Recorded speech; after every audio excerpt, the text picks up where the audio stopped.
The Holy Gospel according to St. Matthew, the 9th and 10th chapters. Jesus went about all the cities and villages, teaching in their synagogues and proclaiming the good news of the kingdom, and curing every disease and every sickness. When he saw the crowds, he had compassion for them, because they were harassed and helpless, like sheep without a shepherd. Then he said to his disciples, "The harvest is plentiful, but the laborers are few. Therefore ask the Lord of the harvest to send out laborers into his harvest." Then Jesus summoned his 12 disciples and gave them authority over unclean spirits to cast them out and to cure every disease and every sickness. These 12 Jesus sent out with the following instructions: "Go nowhere among the Gentiles and enter no town of the Samaritans, but go rather to the lost sheep of the house of Israel. As you go, proclaim the good news. The kingdom of heaven has come near. Cure the sick, raise the dead, cleanse the lepers, cast out demons. You received without payment, give without payment. See, I am sending you out like sheep into the midst of wolves. So be wise as serpents and innocent as doves.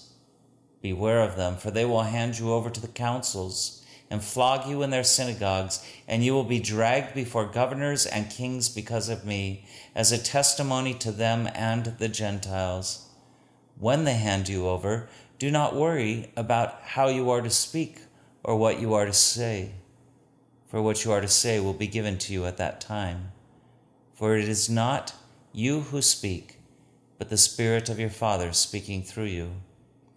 Brother will betray brother to death, and a father his child, and children will rise against parents and have them put to death, and you will be hated by all because of my name.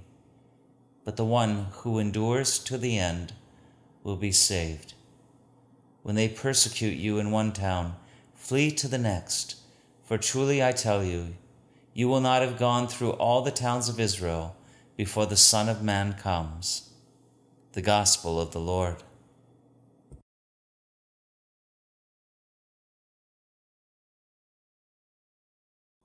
Why do we keep doing it?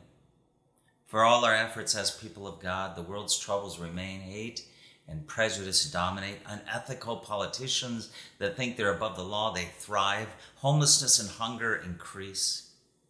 Wouldn't it just be easier to create in here, in church, our own little world, where for at least 1 hour of the week we could escape from all of that? We'd come here to find new ways to insulate ourselves from life's problems, to separate ourselves from challenges so big we can barely wrap our minds around them. Rich, our director of music, would play soft, peaceful music. I'd only preach about happy stuff. And we could leave out altogether the prayers that only highlight human need and difficulty, and we could make of this one big happy hour. And yet we know that our understanding of faith is not about a retreat from the world, nor does it afford us the luxury to forget the personal issues each of us face. But rather, our faith is a call to go into the world, to be fully present in our own lives in order that we might speak a word of hope and to glimpse the sometimes elusive presence of the Christ who promises to never leave us nor forsake us.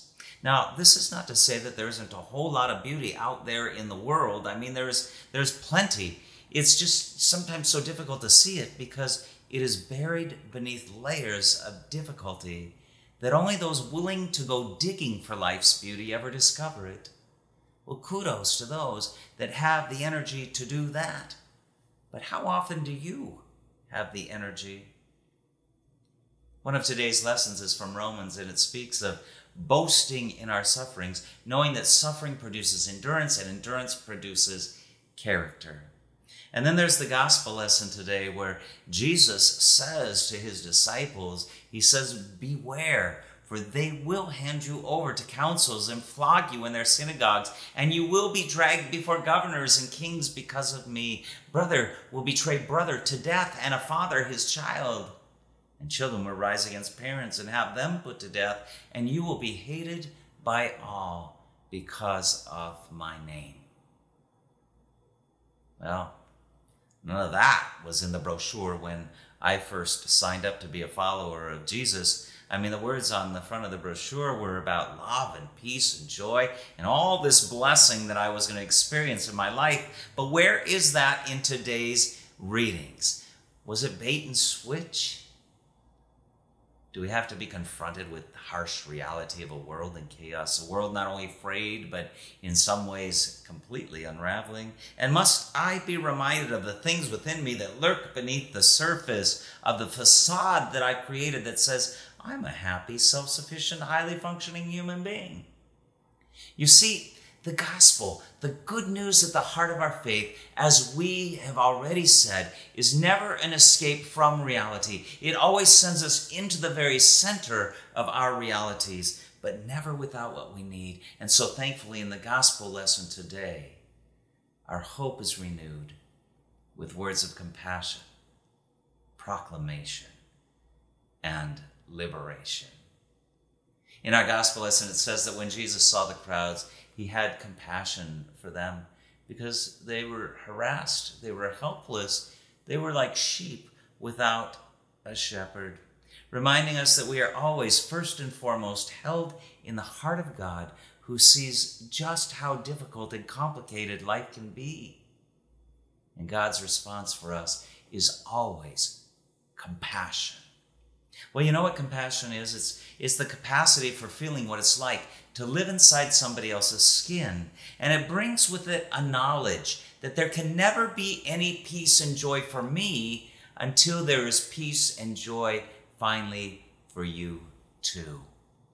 And that is why in the compassionate heart of God, God cries tears along with our own. But it's more than just pity, for the compassion of God gives way to action as God rages against oppression and injustice. And therefore we are not left simply to sink deeper and deeper into the quicksand of human anguish. For healing and liberation, it certifies the presence of the realm of heaven, and it marks the signs of God's presence. In the gospel lesson, Jesus sends the disciples out with authority, giving them both a voice and ability to change bad into good.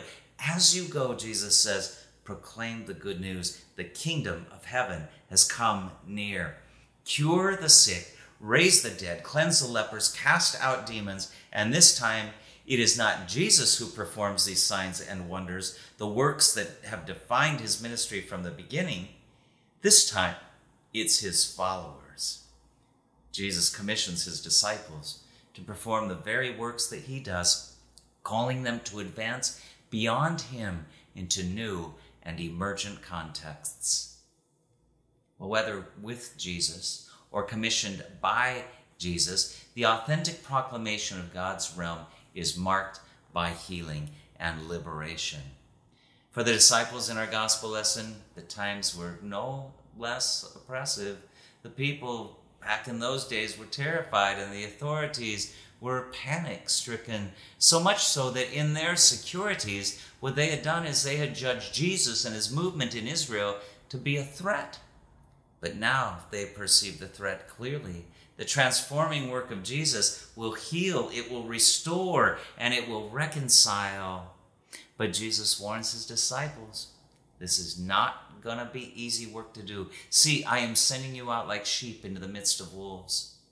So be wise as serpents and innocent as doves. Beware of them, for they will hand you over to councils and flog you in their synagogues, and you will be dragged before governors and kings because of me. Brother will betray brother to death, and father his child. And children will rise against parents and have them put to death, and you will be hated by all because of my name. I kind of wonder what Jesus' disciples were thinking after he told them that they were going to walk into a future that was going to include things like rejection and suffering and even death, and that they were to walk into that future with only one thing, the assurance that they weren't walking into it alone. For us, this mission begins in our own neighborhoods, with those with whom we work, with those we pass in the aisles at the grocery store, those on the street that deviate their course to avoid closeness, with those who live within our own homes and in our own faith communities.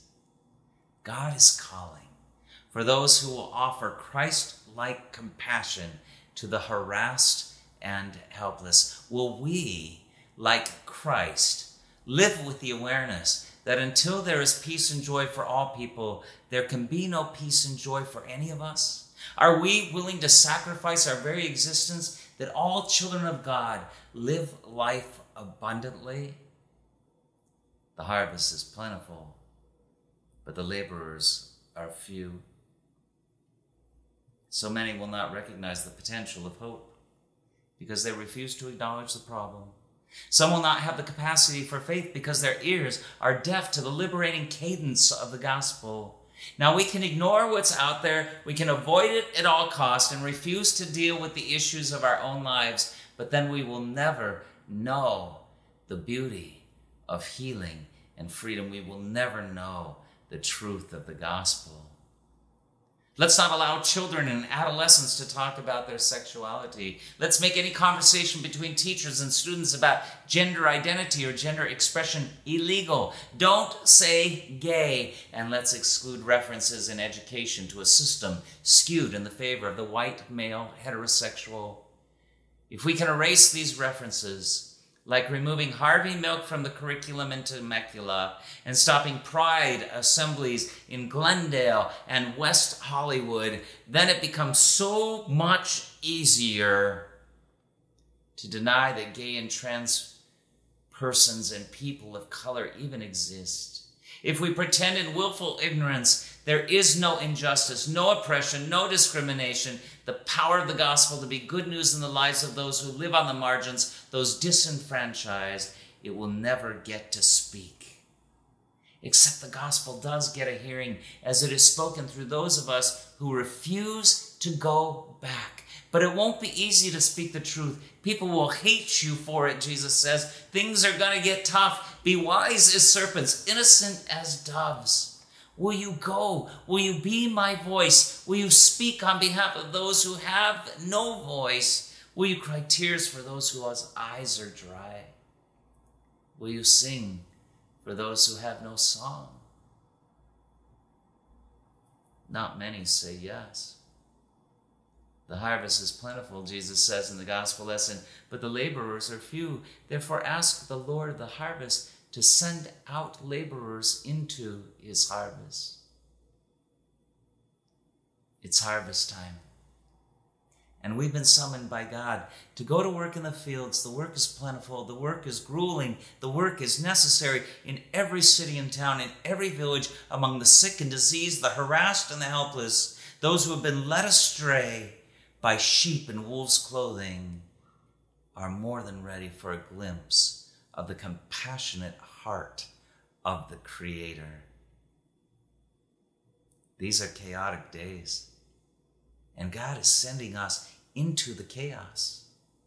Not every house will receive you. Go anyway. You'll be dragged in front of the authorities. Go anyway. There will be those even among us who will be the very ones who ignore God's voice, and therefore those who betray us. Go anyway. You will be hated.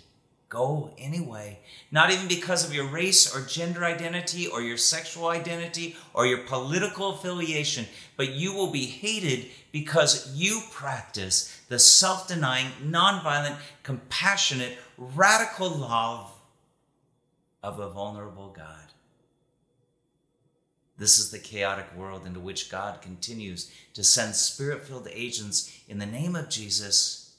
If we do the transforming work that heals, restores, and reconciles, our work will not be in vain.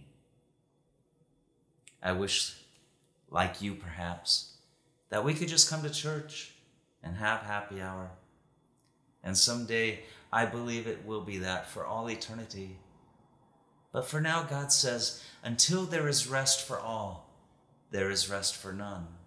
Until there is peace for all, there is peace for none. Until there is freedom for all, we are all being held in bondage. It's a tough call with plenty of risk, and no one can really blame you for saying no to it. The harvest is plentiful, but the workers are few. Amen.